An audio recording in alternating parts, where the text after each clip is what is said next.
Yeah, This that's is okay. cool. It's a little light. All right, we're going to call the meeting of the Finance Committee to order on June 20th, 2018. Would the clerk please call the roll? Alderman O'Brien. Present. Alderman at Large Kelly is here. Alderman at Large Laws. Here. Alderman Klee. Alderman Karen. Here. We have 5 members present. And Alderwoman Klee wanted us to remark that she is at a county delegation meeting tonight, fighting for some money for Nashua, so that's good. Public comment. Is there any member of the public who would like to speak to the committee? I don't see anyone. Communications. Alderwoman Kelly. Communication from Dan Kukin, Purchasing Manager, regarding Transit Biodiesel with a value estimated at $24,000. Mr. Mayor, I move to accept, place on file, and award the contract to East River Energy in the amount of $24,000. Funds are available in Department 186, Transportation FTA Grant. And I think Ms. Marchant is here on this one and a couple others. So maybe you should come up, just in case there are questions or comments.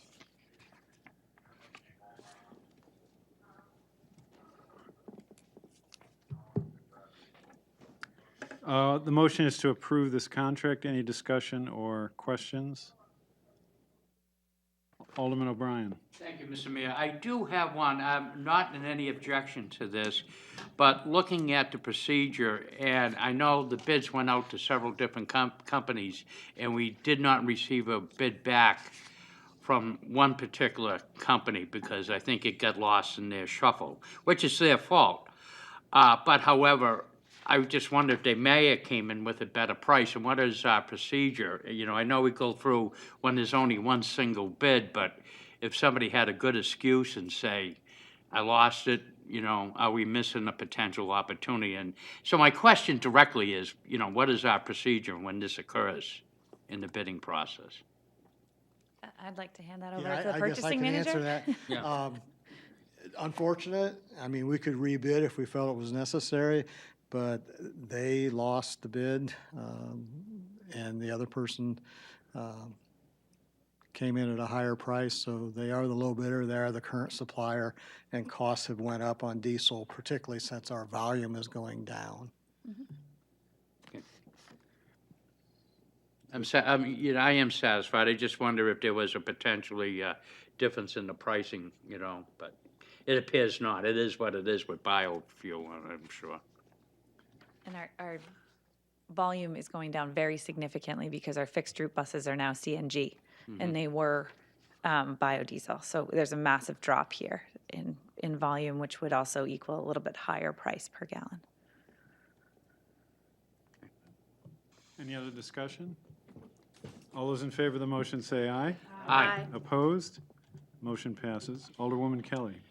Communication from Dan Kukin, Purchasing Manager, regarding the Heritage Rail Trail connection to Mine Falls Park with a value of $502,623.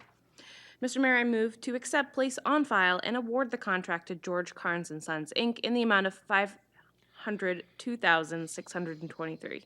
Source of funding is Department 181, Community Development Grant. Ms. Marchant is here on this.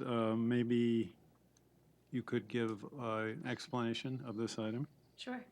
This is the Heritage Rail Trail project. Originally, it was a $500,000 grant in 2014 to connect the Heritage Rail Trail down Everett Street with an ADA compliant ramp, down a separated way down Everett Street, a crosswalk at Ledge, and a new pedestrian bridge over the canal into Mine Falls Park.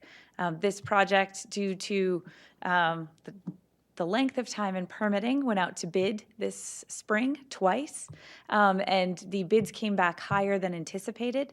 As such, we were able to talk to DOT and then Federal Highway and ask for additional funds because several other TAP grants that went out in the region also came back significantly higher than anticipated as construction costs have risen significantly. So we were able to secure additional funding from Federal Highway and DOT to help offset these additional costs, and the rest is here before you. Alderwoman Kelly. Thank you, Mr. Mayor. So to clarify, we had a $500,000 and now we're adding an additional $500,000 through this grant? We're adding an additional, in grant funding, about 70,000, and the city's putting in about 80,000. Okay. So it will be in total about 650,000 to complete the project. Thank you. Yes. Any other, and this is a contract for 502,000. Correct, for final construction. Any other discussion, questions? All those in favor of the motion say aye. Aye. Opposed? Motion passes. Alderwoman Kelly. Communication from Dan Kuchen, Purchasing Manager, regarding purchase of airbags for all ladders with a value of $21,285. Mr. Mayor, I move to accept, place on file, and authorize the purchase from Harrison Schrader Enterprises in the amount of $21,285. Funds are available in Department 152, Fire General Fund. And NFR is here if anybody does have questions on this. Are there any questions or comments? Alderman Laws. I'm just curious, what are the airbags? Maybe, come on up. Deputy? Thank you. Deputy Kerrigan, National Fire. So the airbags are just another tool that we have. We carry them on our ladders because the ladders are strategically through the city and they respond to all car accidents. That's most of the time where we use our airbags. It's to lift heavy objects. So it could be an industrial accident or usually it's a car rollover or something like that. So, and they're at their end of life. They have about a 15-year lifespan, and ours are near that or at that. And they're not something you can kind of test. So we really should just replace them because we don't want them to fail if we're using them, and we know that they're at their end of their life. So. Thank you. Alderman O'Brien. If I may say so, I had a situation where a lady came out of her apartment and went onto the concrete precast stoop and got her foot wedged in between the building and the stoop. And the way to try to get that precast away from the building so as to get her leg removed, we used the airbags, and it worked famously, and there was no additional injury. So they're multi-use. To that point is an airbag is very thin until you put air in it. So it slides into things, and as it expands, it can move things. So they're a pretty useful tool. And if I may, it also, I imagine, reduces potential damage to property. Yes. Because instead of chiseling away at the concrete of a building, you can just throw in an airbag. Yep. All right, thank you. Other questions or discussion? All those in favor of the motion say aye. Aye. Opposed? Motion passes. Thank you. Thank you very much, Deputy. Alderwoman Kelly. Communication from Dan Kuchen, Purchasing Manager, regarding utility appraisals with a value not to exceed $45,000. Mr. Mayor, I move to accept, place on file, and award the contract to George E. Sansoni, P.E. LLC, in an amount not to exceed $45,000. Source of funding is Department 132, Assessing General Fund Overlay. And we have a representative of the assessing department here. In case there are questions, comments. Any questions? Comments? All right, all those in favor of the motion say aye. Aye. Opposed? The motion passes. Thank you very much. Alderwoman Kelly. Communication from Dan Kuchen, Purchasing Manager, regarding the purchase of circulation desk and shelving with a value of $20,953. Mr. Mayor, I move to accept, place on file, and award the contract to Tucker Library Interiors LLC in the amount of $20,953. Funds are available in Department 179, Library General Fund. Thankfully, circulation wasn't in there again. Discussion, questions? Alderman Laws. I don't want to cause a mutiny by asking all these questions, but sorry, I apologize. So when you read the contract, We welcome questions. Don't worry about it. when you read the contract, it says that we are responsible for the removal of the old desks and the addition of new electrical wiring. It says that in the contract. Is the city going to pay for that? Is the library I guess that'd be the city paying for it as well. But I mean, do we have a plan in place to take care of that? Because I imagine that's at least a little bit of work. I can only assume what's going to happen, which is that the library will take care of that, potentially with the assistance of city personnel like Jay Honeywell, but that this will be done in-house. But we can get a definite answer on that if you want. And just curiosity. You know. Yeah, I can find out and get back to you. Yeah, Thank you. Dan will get back. I'm trying to keep it brief. Any other discussion, questions? Alderwoman Karen. Oh, thank you. I agree with Alderman Law. I think probably why the city's taking the old desk out is it cuts the price down a little bit, but I'm not sure about the electrical, but usually that's what sometimes the departments will do, will have their own staff take it out, so you don't have that additional cost. Yeah. So that could be part of the reasoning. Yeah, thank you, Mr. Alderman Mayor. O'Brien. Yeah, I think, just so the people at home who don't see what we're looking at, the current desk has been there for 48 years, so I think it has served its purpose. I was surprised to see it's not ADA compliant, so our citizens who are using wheelchairs or anything, this will make it easier access as well as it should be and everything, and it's about time maybe for the library, which is our technical center, to step up and to get in there, so very much needed. 48 years, I think we've done well. Another question? Well, I just, Alderman Laws. for the record, I'd like to say I completely agree with you. And I mean, if I'm not mistaken, the National Library is the second largest library outside of Boston, or north of Boston, right? So it's a gem of this city, and I agree that it needs just curiosity, It seems like a lot of work that you have to pull permits. I would say the top three are Manchester, Nashua, and Portland, Maine. Portland has a pretty big library. So does Manchester, so I don't know where it ranks. Anyway, any other discussion or questions? All those in favor of the motion say aye. Aye. Opposed? Motion passes. Unfinished business, we have none. New business, we have R18-042. Alderwoman Kelly. R18-042 is authorizing the City of Nashua to enter into a lease agreement with Liquid Therapy LLC for 14 Court Street, Unit B. And Mr. Veo is here to discuss this, I believe, so why don't you come on up?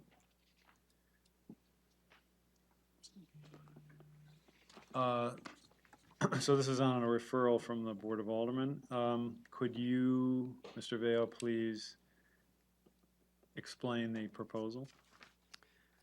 Absolutely. Thank you, Mayor, for the time, and thank you, Alderman, for giving me some time to explain this project and this resolution before you.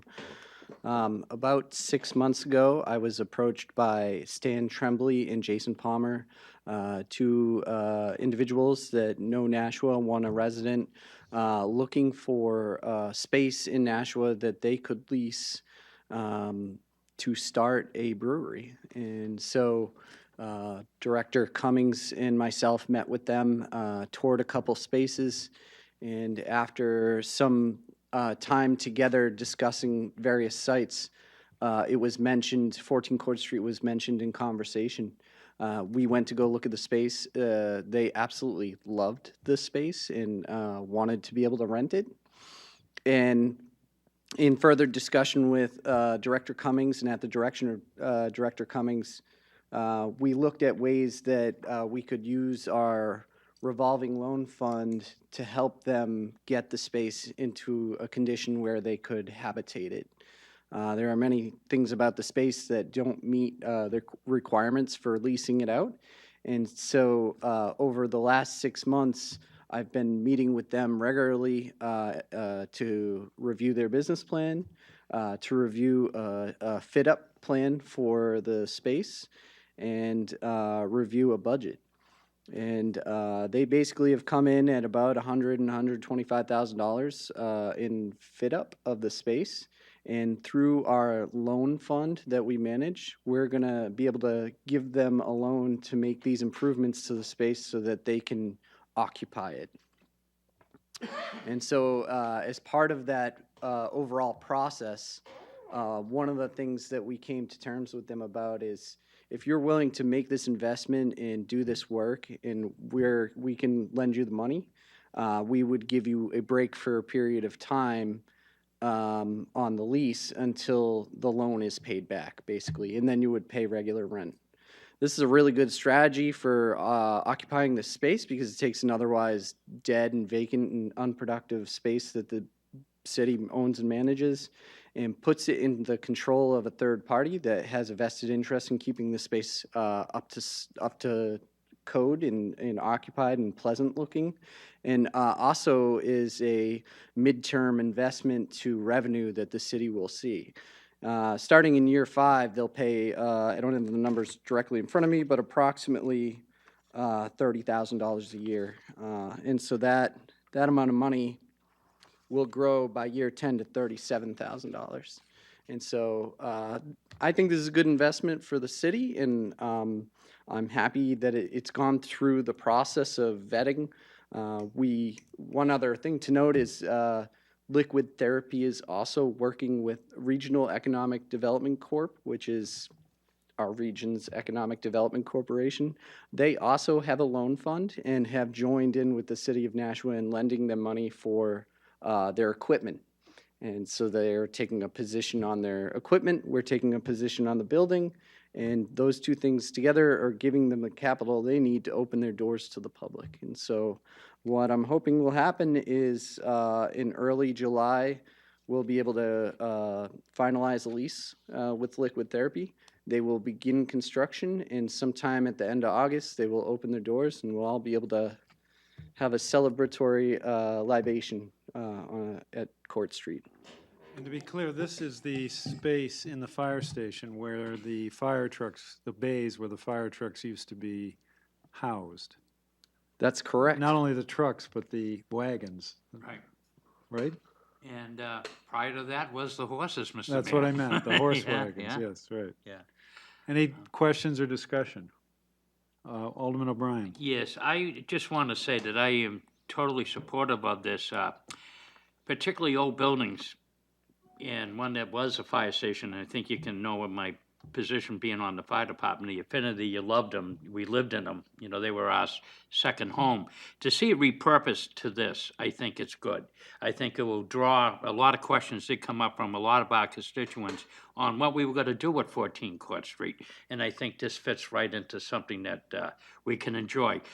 How about access off of Main Street? You got Library Walk that comes right up there. So people, it would be just like a finger coming up to go into enhancing that particular neighborhood there.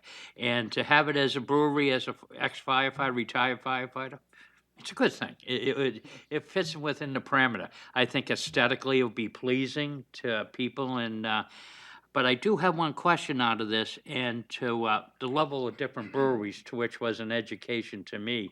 This would be a nano brewery, and could you just explain what a nano is for people like me who didn't understand what a nano was? So. Through the mayor to you, it's basically a classification of the quantity of beer that you can brew in a given year. And so their classification with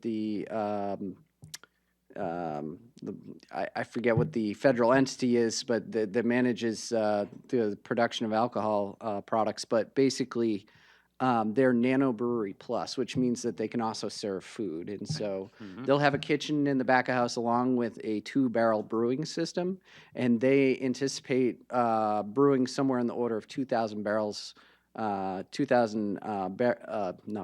gallons of beer a year. So, and that works out to roughly, I forget, like 45 kegs. So they're very small, and this is strategically a first step for them. So if they're successful with their model, they'll look to ramp up over time and make further investments. Alderwoman Kelly. Thank you, Mr. Mayor. I think this is a great idea, and as an entrepreneur, I love that spirit. I do have a question about this fit up. So we're going to put about 100, or they're going to put 100,000 or so in the fit up. God forbid something happens, we lease it to them, and in 5 years we end up back with the building. What's the cost to us to now use that as something else? Go ahead. Alderman Kelly, that's a great question, and the way I could explain it as best is we have a loan fund that's specific purpose is to lend to businesses to help them start up or expand and grow, or in some instances restructure. Typically, those loans are somewhere between $180,000, somewhere in that range, and it's a program the city's run for over 20 years. The program has just under $1 million in capital total, and about 45 to 55% of that money is out lent at this point. And so we have a pool of capital, which part of my primary role here in the city is to make sure that money gets lent out.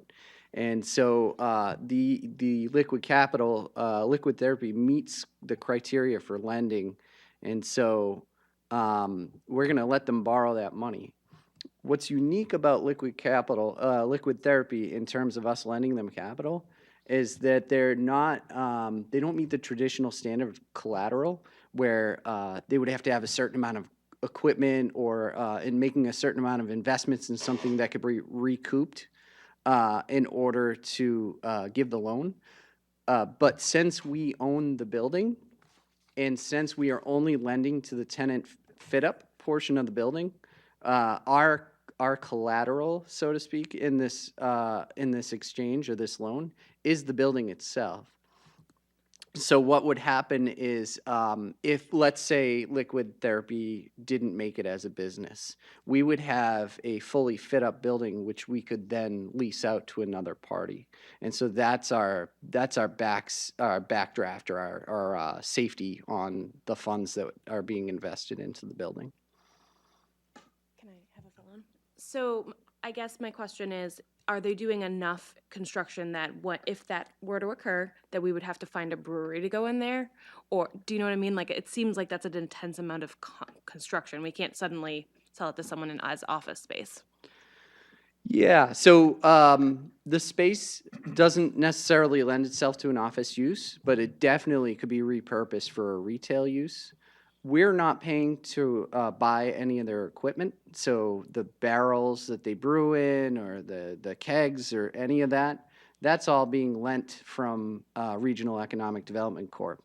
So what's left is walls, finishes, mechanical, electrical, plumbing, the installation of bathrooms, the installation of a kitchen, so all the fixtures such as sinks and mop sinks, all that's going to stay in the building and basically make it that much easier for the next person to fit it up in the event that they didn't succeed, which None of us wants to happen. yeah, none of us want to see, but we have to plan for that, and that's what we've done.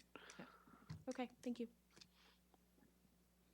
Alderwoman Karen. Yes, thank you. I think this is a great idea. My question, because we know that Court Street has a lot of problems maintenance-wise, how much money is the city paying for any repairs or things that need to be done to that building or electrical or heating to get this up and running? Because I know you have a August date, but is there anything that's outstanding that needs to be done to that side of the building to make it usable? You want to answer that? I'm happy to. Thank you.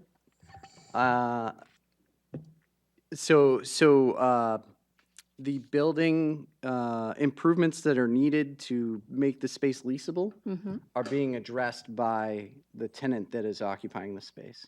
So all the improvements to the electrical, which include the installation of a sub-panel, lighting, mechanical ventilation, heating and cooling, are all equipment that's going to be tied in to the tenant's space at the tenant's own cost. Okay, thank you. That's what I needed. Thank But there you. is this caveat, unrelated to this particular tenant. Jay Honeywell and the building people have taken a look at the roof, and but this is the entire roof of the entire building, over the theater, everything else. And it's not in good shape and should be replaced, but that should be done regardless of this. You know, it's not tenant specific, that's not specific to Right. these people. Okay, thank you. I appreciate that. Anyone else? Questions, comments? One, we should think about, which we've discussed a little bit, but putting some kind of marker, neon or something down at the bottom of Library Walk to remind people that there's stuff up in the back there. Now, it wouldn't be maybe specific to this business, but it would be nice to kind of activate that walk and get people to do that. Think about that. Maybe you already have. You probably already have. Alderwoman Kelly. Yes, Mr. Mayor, I was just wondering if you knew much more about the roof and if that's something we're gonna have to do before. I want to make sure I was clear. I don't think we have to do the roof before, but we have to do it pretty soon.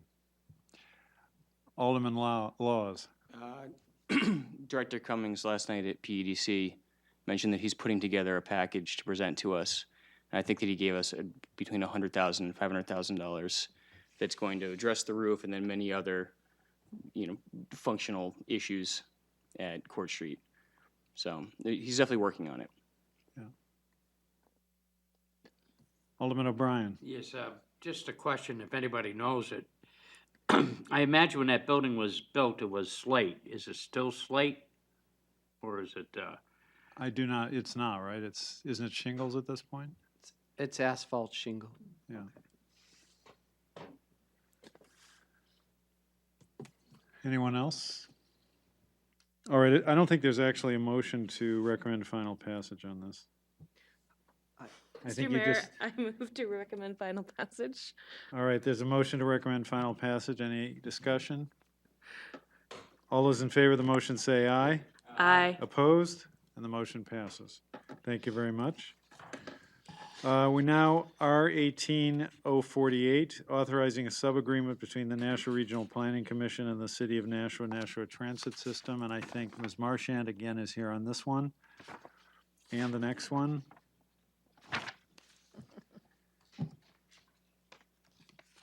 And so would you please explain to the committee the purpose of this contract? Absolutely. So as part of our federal funds from the FTA and our partnership with NHDOT, we have an MPO agreement with the National Regional Planning Commission to help provide some of the services that we're required to report on, or some of the comprehensive planning that's required as part of the transit system. And this agreement defines what NRPC is responsible for and what the City of Nashua is responsible for. NRPC gets funds directly from the state of New Hampshire to help offset the costs of supporting NTS and some of the transportation work that they do. And so this outlines what we're responsible for and what they are responsible for.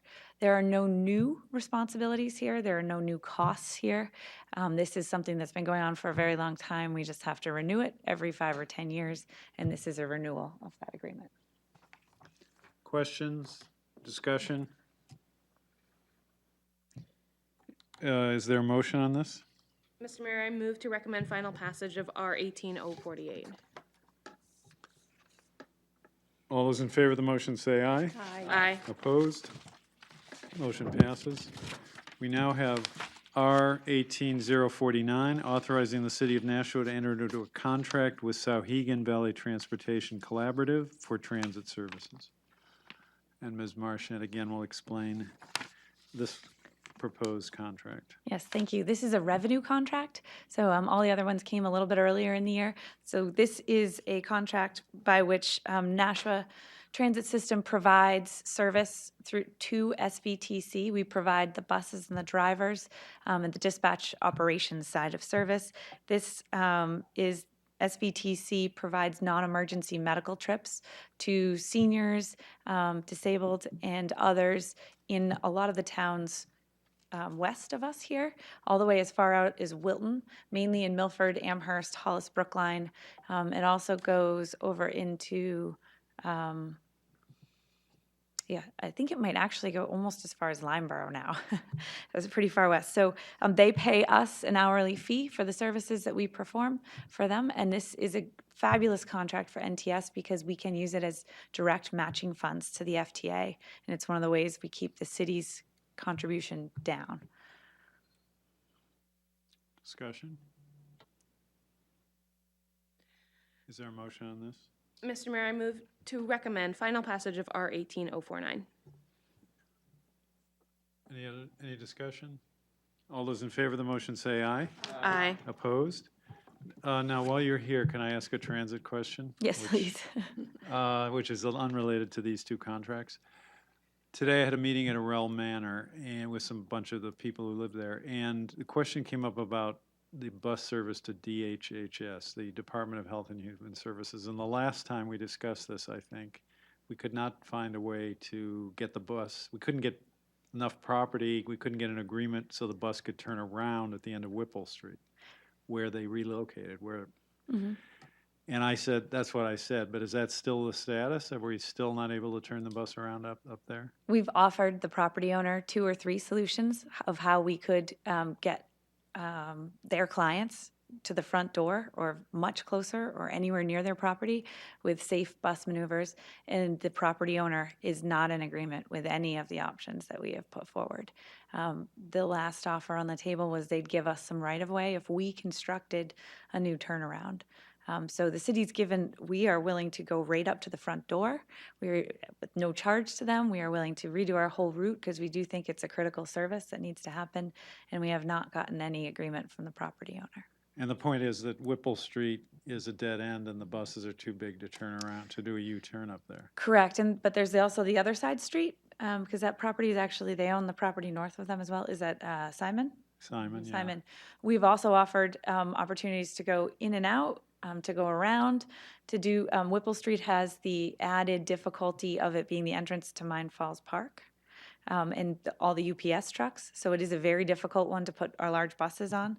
Simon Street has some advantages with less traffic. It does have the new facility at the end of it, but it also doesn't have a turnaround. So we are willing to offer many options, and we would love to find a solution, but we have not been able to come to agreement with the property owner letting us put our bus on their property, which is what would be required. Okay. Any other questions for Ms. Marchant while she's here? She's fair game, you know. What? No? Nothing else? I'll burn her up like that. Yes. Not for Alderman lack of Carey. trying, and I understand, and I appreciate that because Whipple Street does go into Mine Falls, but, if you want to help your clients, and, you should be working with the transportation people that are trying to get your clients to you. So that's too bad, but I applaud you for trying to work out something with them. Maybe you'll succeed. We will be persistent. All right, if there's nothing else, is there a motion? Did we do this? Oh, we already did this. Okay, thank you very much. Thank you. New business ordinances, none.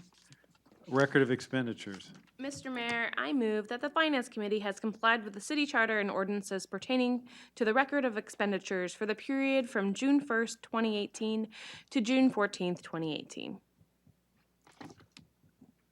And is that a motion to approve them? I assume yes, right? Yes. Any discussion? All those in favor of the motion say aye. Aye. Opposed? Motion passes. General discussion? Any general discussion items? Public comment? Is there any member of the public who wishes to speak to the committee? And I don't see anyone. Remarks by aldermen. Any aldermen wish to make remarks? Or alderwomen? Yes. I'm gonna Alderwoman be Kelly. a total geek. My daughter is inside on summer night watching me on TV, so I just wanted to say hi. Very good. Love it. Thank you. We should do one of those, bring your kid to work days and bring her down and she could sit right here, Love it. Let's do it. Grandchildren allowed? Yes, definitely. What? Tiffy. Can I bring my dog? All right. Any other remarks? If not, Alderman O'Brien. Mr. Mayor, make a motion to adjourn. All those in favor of the motion say aye. Aye. Opposed? And the meeting is adjourned at 7:34.